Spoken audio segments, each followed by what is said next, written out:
con esa edad, con la adolescencia, enloquecidos. Y tenías 4 años menos que los que fueron a Malvinas, 5 No, años. claro, no, por eso nuestros hermanos mayores, nuestros amigos más grandes, todos esos era la generación de Malvinas, o sea, 62, la clase 62, clase 63, y nosotros los clases 66, 67, 68 era los que íbamos, eso, que teníamos que nos escapábamos de nuestra casa para ir a las colectas, a anotarnos como voluntarios, a ir a la Plaza de Mayo, a esto, a lo otro, ¿viste? Che, 2 de abril, ¿qué recordás? El 2 de abril, bueno, uno se acuerda de pocas cosas en la vida de forma tan fotográfica. Lo que te quiero contar primero, antes que nada, que nosotros había un gran malestar, pero gran malestar en la Argentina. Yo me acuerdo que viene el director de nuestro colegio, nos junta a todos los estudiantes secundarios el día de la marcha de la CGT, el martes 31 creo que fue, o el miércoles 31, y nos dicen, bueno, un día antes nos juntan y nos dicen, bueno... Claro, miércoles 31 porque fue viernes 2. Creo que fue miércoles, pero nos junta el martes, ponele y dice, bueno, mira, no van a venir a clase el día de... El director del colegio, que era un nacionalista muy crítico de los militares, pero bueno, y nos dice, no, va a haber un acto muy importante de la CGT, va a haber mucho lío, la gente está muy enojada, el país anda mal, así que ustedes mañana no van a tener colegio. Y pasa lo que pasa, o sea, la CGT intenta llegar a Plaza de Mayo, hay 400 detenidos, es primera plana. Yo traje, para los que están mirando por la tele, había 5 diarios principales en aquel momento, que eran La Prensa, La Nación, La Razón, Clarín y Crónica. Yo traje 3 de los 5 principales diarios, o sea, traje La Prensa, La Nación y La Razón. Los incidentes de la CGT, el 31 de marzo, acá está la primera plana, no sé si pueden ver ahí. Sí. No se permitió realizar la concentración gremial, 400 detenidos. La prensa. Lo mismo en La Nación, y casualmente La Razón, que era un diario dominado por el ejército, ese mismo día no aparecen los líos, los incidentes. ¿Ven? Habla de Malvinas, instalan Dice Malvinas. Malvinas, alta tensión. Claro. Y en un recuadrito chiquitito habla de los 400 detenidos. Pero bueno, La Razón estaba dominada por el ejército. Cuentan las crónicas que paraban colectivos de línea para llevarse a los detenidos porque no le daba la logística al propio ejército, ¿no? No, sí, no, fue lo del 30 de marzo fue impresionante. Fue impresionante porque además realmente se estaba perdiendo el miedo, la sociedad estaba perdiendo el miedo y salían de todos lados. Se intentaba llegar a la Plaza de Mayo, te gaseaban en los laterales de la plaza, y sí, paraban los colectivos, se cantaba el himno para que no te agarren, igual te agarraban, te metían preso, y además fue en todo el país. Hubo, creo que, heridos graves en Mendoza, pero para que vean un poco que los diarios que manejaban los militares, por ejemplo La Razón, no sale en primera plana, y Convicción, que era un diario menor, pero que lo manejaba la Marina, o sea, la Marina de Masera, tampoco sale en primera plana. O sea, habían instalado ya varios días antes lo de Malvinas. Y bueno, entonces sucede lo de Malvinas. Nosotros vamos ese viernes, me acuerdo perfecto, al colegio, temprano. Y bueno, y era una fiesta. El colegio era una fiesta. Todo el mundo abrazándose, saludándose. Y bueno, nos largaron. ¿Qué escuela era? Yo iba a una escuela por el Porredón. El Porredón. Sí. San Telmo. Sí, y nos largaron. Y bueno, nos fuimos a la plaza. Y... Hora mediodía, más o menos. Sí, mediodía, pues nos quedamos ahí festejando esto, lo otro. Y al mediodía llegamos era un día de sol. Yo contaba al comienzo del programa, cuando uno va repasando la historia, dice, bueno, Plaza de Mayo llena, sin represión. Hay que irse al año 75, ¿no? La plaza de la CGT, que bueno, fue una plaza de combate, ¿no? En ese momento, julio del 75, que es cuando se lo echa a López Rega, cuando se va a Rodrigo, Celestino Rodrigo.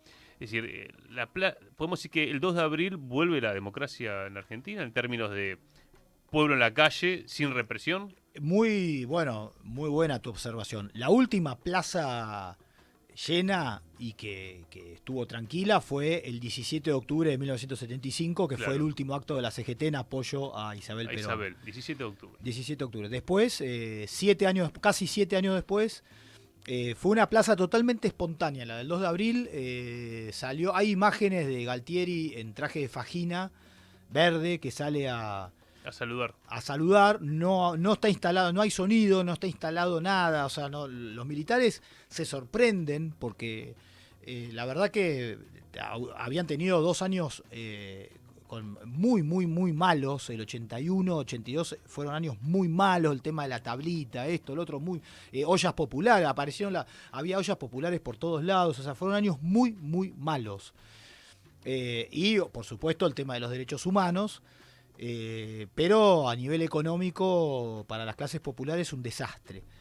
Y la CGT cada día más unida, cada día más combatiente. Entonces, se sorprenden. De hecho, yo me acuerdo que después del mediodía, tipo 2, 3 de la tarde, cuando en forma espontánea la gente se va acercando a Plaza de Mayo y todas las calles laterales cubiertas de gente, dan el asueto administrativo, que debe ser el primer asueto administrativo que dan en la dictadura militar, aquel 2 de abril, aquel viernes 2 de abril del 82. Qué fuerte. A ver, y después se da el 10 de abril, que ahí sí es un acto, que es un sábado 10 de abril, Semana Santa, y que es cuando viene Alexander Hyde, ¿no? Claro, porque arranca, podemos decir que el 2 de abril es la decisión de la recuperación, y el 3 arranca una crisis ya, porque los militares, bueno, ¿y ahora qué hacemos, no? Se empieza a discutir en Naciones Unidas, hay toda una cuestión diplomática, va a llegar sobre fin de abril la posibilidad de Perú de construir un ámbito de diálogo y de paz, que sabemos que después, el 2 de mayo, se termina esa posibilidad de paz con el hundimiento del Belgrano. Pero es todo un abril de crisis, y sobre todo los militares que algunos decían no va a haber guerra, ¿no? Yo te voy a mostrar los... Sí, y además es un abril donde... yo me acuerdo, pero lo tengo, es fotográfica la memoria, solamente se hablaba de Malvinas. Miren los titulares de los diarios, por ejemplo, este es del 3 de abril. Acá está. De la Nación. La Nación, alborozo ciudadano por la reconquista de las Malvinas. Alborozo ciudadano, ¿cómo se escribía? Ese titular. Esto no existe más, estos titulares. Alborozo ciudadano por la reconquista de las Malvinas, La Nación. No, todos los diarios se esmeraban por a ver quién cubría con más énfasis patriótico lo de las Malvinas. La verdad era que no se esperaba que vinieran los ingleses y empezó a ser el único tema en la calle, en el colegio, en todos lados. Yo me acuerdo que el domingo jugaba Boca Huracán. Sí. El domingo 4 de abril jugaban Boca Huracán en la cancha de Huracán. Yo fui con mi papá y bueno, se cantó el himno. En todas las canchas se cantó el himno argentino y todos, las dos hinchadas unidas cantando en contra de Inglaterra. Qué fuerte eso, ¿no? Fue... A ver, era una emoción. Ibas por la calle. Paseo Colón, había no me olvido más, yo pasaba por Paseo Colón y había colas y colas ya de gente preguntando para ir de voluntarios. Había toda una... abril fue... O sea, el que me dice que tenía una mirada crítica de Malvinas, yo la verdad no lo vi, no lo conocí. O sea, era una sensación de que el 100%... Me acuerdo cosas cercanas acá a la Boca. El bar británico tuvo que sacar el nombre británico, digamos. Todo lo que tenía olor a Inglaterra empezaron a esconder los nombres. Bueno, se cambia la calle Canning por Scalabrini Ortiz, o sea... Claro. ¿Pero el británico qué hizo? ¿Cambió el cartel? Sí, sacó el cartel, sí, lo empezaron a tirar piedrazos cada vez que pasaba. No, era una locura absoluta. Sí, entonces, todo lo que tenía alguna... en los menús de los bares, todo lo que decía inglés se sacaba. No, se sacaba. También está el gran fenómeno del rock nacional. O sea, las radios dejaron de transmitir música en inglés. Fue una cosa increíble. y todos preparados para la venida de Hay, que era el representante de Estados Unidos, que bueno, venía a mediar. Ujú. Y ahí, bueno, entonces ahí es un poco lo que vos contás. Vamos a hacer un parate. Estamos con Facu Karman. Facu Karman, en realidad algunos lo conocen como Murguero, ¿no? Es como el de los Simpsons que dice, me conocerán en películas como... Bueno, porque es el director de Los Amantes de la Boca. También, bueno, como hincha de Boca, claramente. Pero vos tenés en tu casa uno de los archivos más importantes de lo que es revista, diario del siglo XX argentino, ¿no? Bueno, yo siempre te nombro a vos y a Baschetti para que el que quiera saber algo del peronismo, de volantes que... Bueno, vos tenés los volantes de los compañeros peronistas de los 60, por ejemplo, guardados en tu casa. Y aquel 10 de abril del año 82 que comentábamos recién con el discurso de Galtieri, con lo que planteaban en las plazas, los chiflidos, los cánticos, lo que decía la juventud peronista, lo que... Bueno, Facu, vos tenías 14 años y te fuiste ya, en esa época juntabas volantes, ya eras archivista. Sí, yo levanté volantes, fundamentalmente los volantes que levanté son del 10 de abril. ¿Hay algún volante del 2 de abril? Más que nada, que vos tenés las fotos, después las vamos a mostrar. Los volantes que yo levanto del 2 de abril son de organizaciones, digamos, o grupos cercanos a los militares, digamos, que ya estaban seguros de que se iba a hacer esta maniobra con Malvinas, entonces tiran ahí algunos volantes que ya estaban preparados. A ver, vamos a mostrar en el streaming, decimos a la audiencia que esto sí no se va a ver después desde YouTube. Bueno, ahí por ejemplo vemos un gaucho que le da a Thatcher un mate y dice, esto es lo único que se va a llevar de acá, ¿no? Ese es del 10 de abril. Es el del 10 de abril, bien, un volantito. Bueno, otra vez el aceite, dice un inglés, recordando las invasiones inglesas de 1806 y 1807 y la defensa de Buenos Aires, justamente previo a al surgimiento de la nación argentina.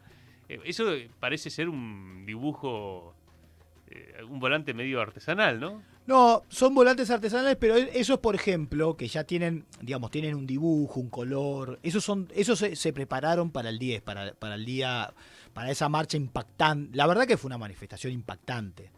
Muchos años. Yo creo que para ver una marcha como esa, y tenemos que ir a Semana Santa de Alfonsín, de Claro. abril del 87. Uf. O sea, fue impactante aquel 82. Y esos ya son volantes preparados para el famoso 10 de abril. Uh-huh. A ver, Marcos, si tenemos uno más. Ahí está, mira, ahí apareció otro más.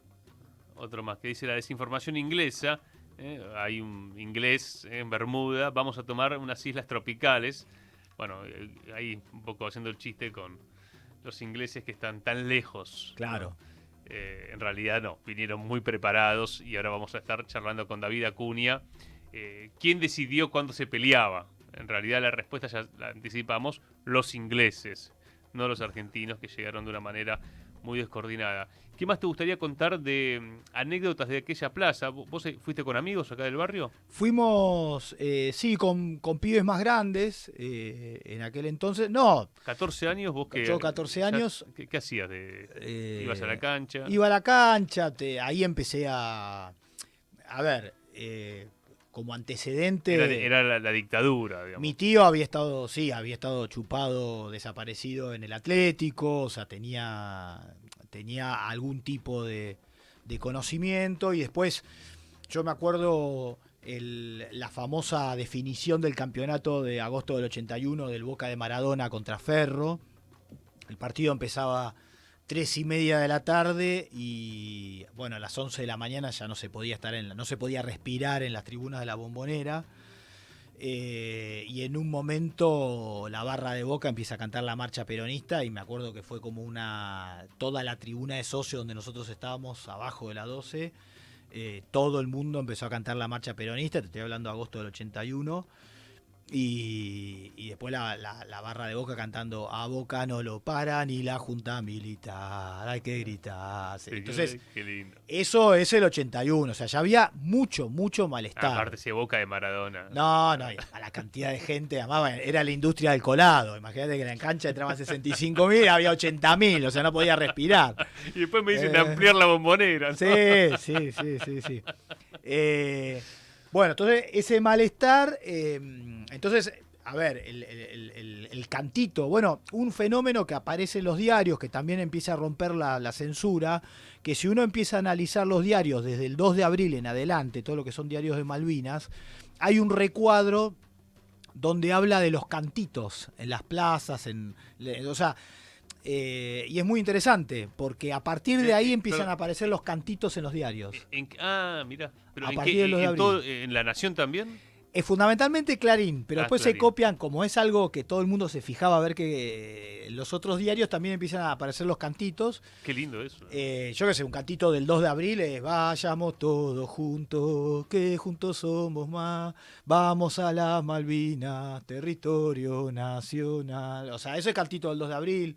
O "Thatcher, vos no sos nada, ya tu marido no te aguanta ni en la cama, larga el laburo, ya no das más, venía pa' mí que te vamos a jubilar". ¿Viste? Bueno, esos cantitos que después los ponían los diarios, que era lo que se había cantado en la plaza, ¿no?